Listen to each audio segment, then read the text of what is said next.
अस्सलाम वालेकुम, welcome to my channel Nahid Pantry और मैं नाहिद। आज हम लोग जो है वो बड़े मज़े की मीट की डिश बनाने जा रहे हैं। आज मैं बना रही हूँ दाल गोश्त और बहुत ही मज़े का बनता है और it's one of my favourite. तो बनाने में भी बड़ा मज़ा आएगा और होपफुली आप लोगों को भी पसंद आएगा क्योंकि डिफरेंट डिश होती है, दाल और गोश्त मिला के बनाते हैं।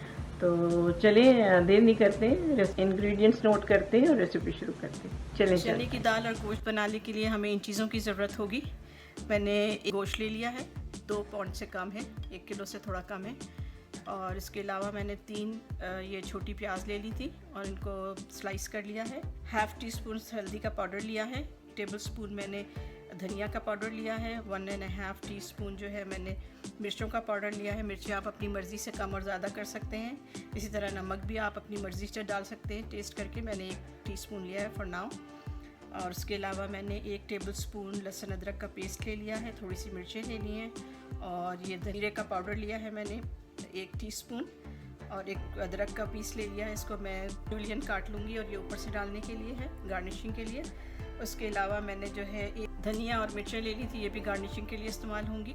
1 कप और 1/4 कप जो है वो मैंने दाल ले ली थी और उसको मैंने ज़ीरा और नमक डाल के बॉईल कर लिया और कुछ भी नहीं डाला इसमें मैंने।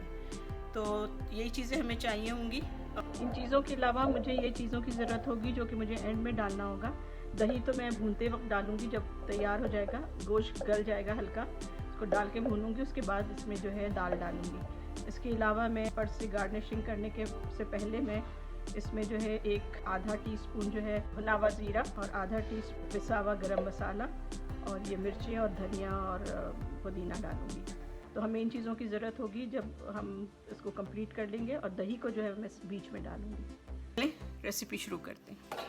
मैंने प्रेशर कुकर के अंदर जो है आधा कप ऑयल डाला है और इसको मैं सौटे मोड में रख के और ये प्याज जो है वो मैं डाल दूँगी, फ्राई कर लूँगी।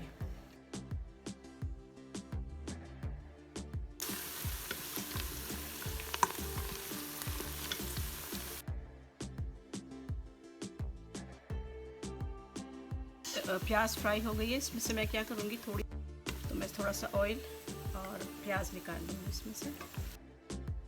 अब मैं इसमें जो है वो लहसुन अदरक का पेस्ट जो है वो डाल दूँगी। डाल कर पतीली में भी इसी तरह आपको बिल्कुल यही होगा, बस प्रेशर कुकर में ये है कि मैं इसको बंद करके प्रेशर पे कुक करूँगी और आप इसको चूल्हे पे कर लीजिएगा। तो रेसिपी बिल्कुल सेम है। अब मैं इसमें गोश्त डाल दूँगी।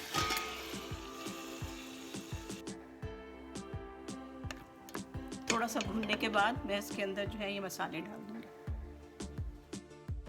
इसका रंग चेंज हो जाए गोश्त का ज़रा।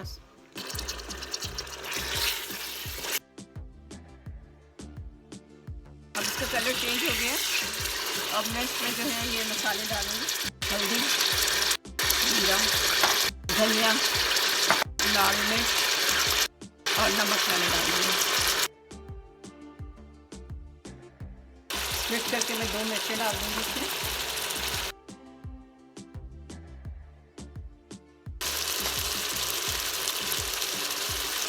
अब मैं इसमें थोड़ा सा पानी डालूँगी ताकि मसाला जले ना।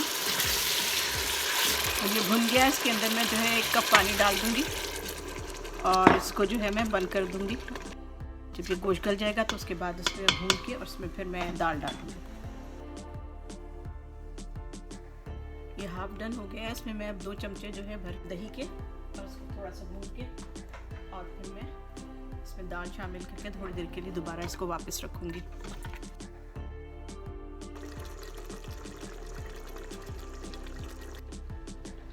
अब ये भुन गया है, इसमें मैं थोड़ा पानी डाल के और दाल भी साथ में डाल के और इसको बंद कर दूँगी। ये तैयार हो गया है। इस पर मैंने थोड़ा सा अदरक काट के जूलियन और थोड़ा धनिया और थोड़ी सी पुदीना डाला है और आधा टीस्पून जो है वो मैंने गरम मसाले का डाला है। तो अब ये बिल्कुल रेडी है और मैं आपको अब डिश आउट करके दिखाती हूँ उसको।